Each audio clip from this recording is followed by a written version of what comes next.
بسم اللہ الرحمن الرحیم۔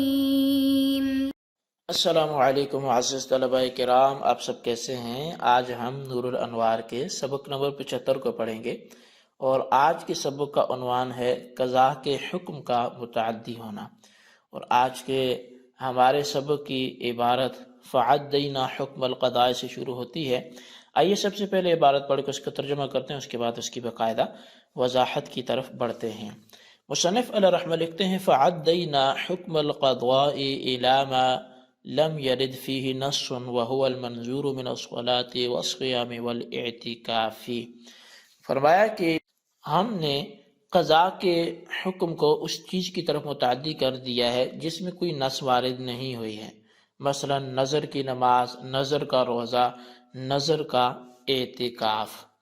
وعند الشافعی لا بد للقضاء من نص جدید موجب له سوى نص الاداء، فقضاء الصلاة والصوم عنده لا بد أن يكون بقول عليه السلام من نام عن صلاة أو نسيها فليصلها إذا ذكرها فإن ذلك وقتها، وقوله تعالى فمن كان منكم مريضا أو على سفر فعدة من أيام أخر ما لم يرد النص فيه۔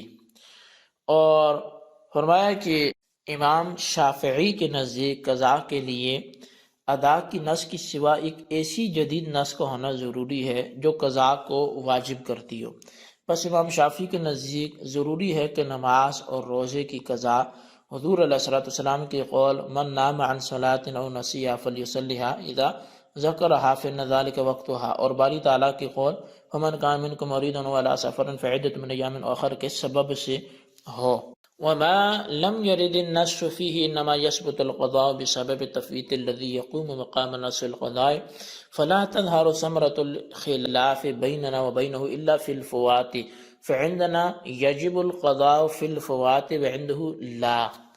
اور جس چیز میں نص وارد نہیں ہوئی ہے اس میں قضاء اس تفویض کے سبب سے ثابت ہے جو نص قضاء کے قائم مقام ہے، پس ہمارے اور ان کے درمیان اختلاف کا ثمرہ صرف فوات کی صورت میں ظاہر ہوگا۔ چنانچہ ہمارے نزدیک فوات میں قضاء واجب ہے اور امام شافعی کے نزدیک واجب نہیں ہے۔ وقیل الفوات ایضا قائم مقام النصف كالتفویت ولا تظهر ثمرة الخلاف الا في التخریج، فعندنا يجب في الكل بالنص السابق وعنده يجب بالنص الجديد، او بالفوات والتفويت وقضاء الحضر في السفر 4 ركعات وقضاء السفر في الحضر 2 ركعتين۔ اور کہا گیا ہے کہ فوات بھی تفویت کی طرح نص کے قائم مقام ہے، اور اختلاف کا ثمرہ صرف حکم کی تخریج میں ظاہر ہوگا۔ بس ہمارے نزدیک تمام صورتوں میں قضاء سابقہ نص سے واجب ہوتی ہے، اور امام شافعی کے نزدیک جدید نص سے یا فوات سے یا تفویض سے۔ اور حضر کی قضاء سفر میں 4 رکھتے ہیں اور سفر کی قضاء حضر میں 2 رکھتے ہیں۔ وقضاء الجهر في النهار جهرا وقضاء السر في الليل سرا يؤيد ما ذكرنا، وقضاء صحيح صلاة المرض بعنوان الصحة وقضاء المريض صلاة الصحة بعنوان المرض يؤيد ما ذكره۔ اور جہری دن میں جو جہری نمازوں کی قضاء جہرن اور رات میں سری نمازوں کی قضاء سرن، یہ مسائل اس کی تائید کرتے ہیں جو ہم نے ذکر کیا ہے۔ اور تندرست آدمی کا قضاء کرنا بیماری کی نماز کو حالت صحت کے طریق پر، اور بیمار آدمی کا قضاء کرنا تندرستی کے زمانے کی نماز کو بیماری کے طریق پر، اس کی تائید کرتا ہے جو امام شافعی نے ذکر کیا ہے۔ جی طلبہ کرام، یہ ہمارے آج کے سبق کی عبارت اور اس کا ترجمہ تھا۔ اب آئیے اس کی وضاحت کی طرف بڑھتے ہیں۔ فعدینا حکم القضاء الی ما لم یرد فیہ سے یہ بیان کرنا چاہتے ہیں کہ نفس نماز اور نفس روزہ کے مثل پر قادر ہونے کی وجہ سے نفس نماز اور نفس روزہ کا مکلف کے ذمہ باقی ہونا ایک امر معقول ہے، اور امر معقول پر دوسری چیز کو قیاس کرنا درست ہوتا ہے۔ لہٰذا نماز اور روزہ جن کے بارے میں نص جدید من ناما اور فمن کانا وارد ہوئی ہے، ان پر اس چیز کو قیاس کیا جائے گا جس کے بارے میں قضاء کے لیے جدید نص وارد نہیں ہوئی۔ مثال کے طور پہ نظر کی نماز، نظر کا روزہ اور نظر کا اعتکاف، یعنی جس طرح نماز اور روزہ میں جو نص اقیم الصلاۃ کتب علیکم الصیام موجب ادا ہیں، وہی نص موجب قضا بھی ہے۔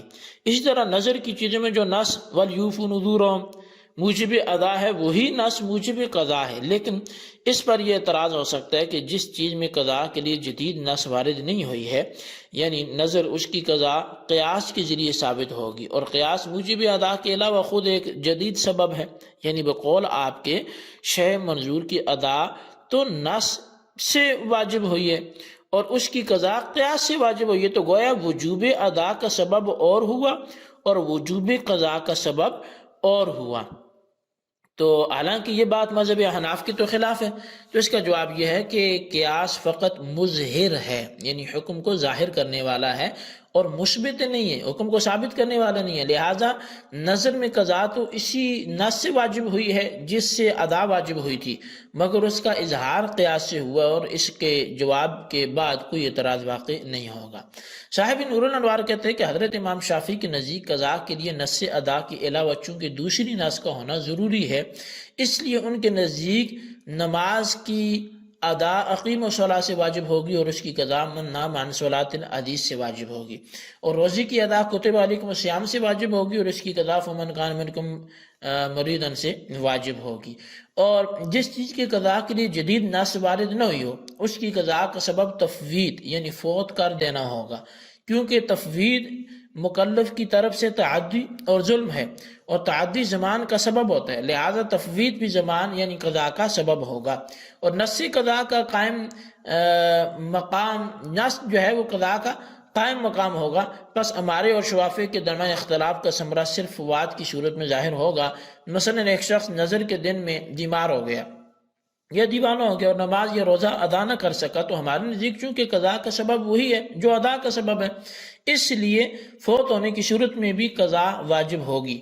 اور امام شافعی کے نزدیک قضا کے لیے چونکہ جدید نص یا تفویض کا ہونا ضروری ہے اور فوات کی صورت میں دونوں میں سے کوئی نہیں پایا گیا، اس لیے فوات کی صورت میں قضا واجب نہیں ہوگی۔ اور بعض حضرات شافعی کے نزدیک فوات بھی تفویض کی طرح نص کے قائم مقام ہے، یعنی جس طرح قضا کے لیے نص جدید نہ ہونے کی صورت میں تفویض اس چیز کا فوت کر دینا ہی قضا کا سبب ہوتا ہے، اسی طرح فوات یعنی فوت ہونا بھی قضا کا سبب ہوتا ہے۔ بس اس صورت میں باہمی اختلاف کا ثمرہ صرف حکم کی تخریج میں ظاہر ہوگا، یعنی ہمارے نزدیک قضا کے لیے نص جدید ہو یا تفویض ہو یا فوات ہو، تمام صورتوں میں سابقہ نص سے قضا واجب ہوتی ہے، اور امام شافعی کے نزدیک اگر قضا کے لیے نص جدید ہو تو قضا کا سبب نص جدید ہوگا، ورنہ تفویض یا فوات یہ سبب نہیں ہوگا۔ اور وقضاء الحضر فی سفر سے صاحب نور الانوار فریقین کے مؤیدات ذکر کر رہے ہیں، چنانچہ دو مسئلے احناف کے مذہب کی تائید کرتے ہیں۔ پہلا مسئلہ یہ ہے کہ اگر کسی کی حضر کے زمانے میں رباعی نماز فوت ہوگی، یعنی 4 رکعتوں والی نماز فوت ہوگی، اور وہ اس کو سفر کی حالت میں قضا کرنا چاہتا ہو تو 4 رکعت قضا کرے گا، حالانکہ سفر میں جو 4 رکعت والی نماز ہے وہ 2 رکعت سے پڑھی جاتی ہے۔ بس اگر قضا سبب جدید کی وجہ سے واجب ہوتی تو سفر میں 2 رکعت نماز واجب ہوتی، حالانکہ 2 رکعت واجب نہیں ہوتی بلکہ 4 واجب ہوتی ہیں۔ اس سے معلوم ہوا کہ سفر کی حالت میں قضا کا سبب وہی ہے جو حضر کی حالت میں ادا کا سبب تھا۔ اسی طرح اگر کسی کی سفر کی حالت میں 4 رکعت والی نماز مثلا ظہر فوت ہوگی اور وہ اس کو حضر کی حالت میں قضا کرنا چاہتا ہو تو 2 ہی رکعت ادا کرے گا، یعنی 2 رکعت سے اس کی قضا کرے گا۔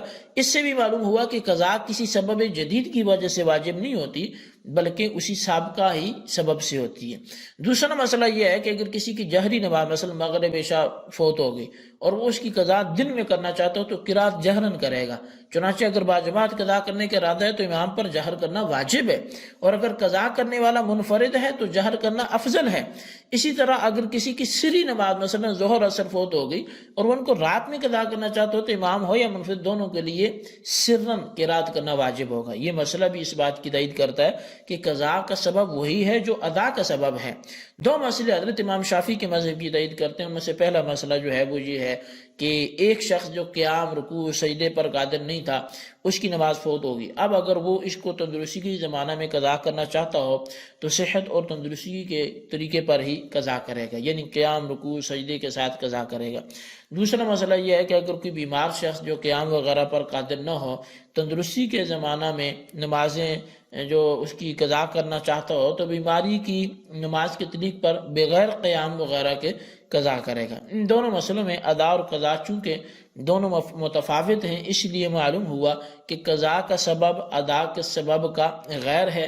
اگر دونوں کا سبب ایک ہوتا تو دونوں کے درمیان تفاوت نہ ہوتا. یہ دو مسئلے امام شافعی کے مذہب کی تائید کرتے ہیں.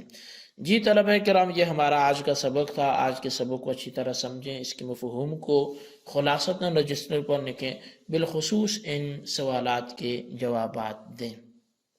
سوال نمبر 1 یہ ہے کہ جس چیز میں قضا کے لیے جدید نص وارد نہیں ہوئی تو اس کی قضا قیاس کے ذریعے ثابت ہوگی. تو قیاس بھی تو سابقہ نص کا غیر ہوا، اس کے جواب میں آپ کیا کہیں گے؟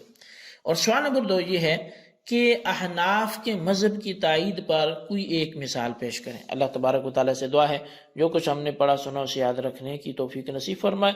آمین بجاہ نبی الامین صلی اللہ علیہ وسلم.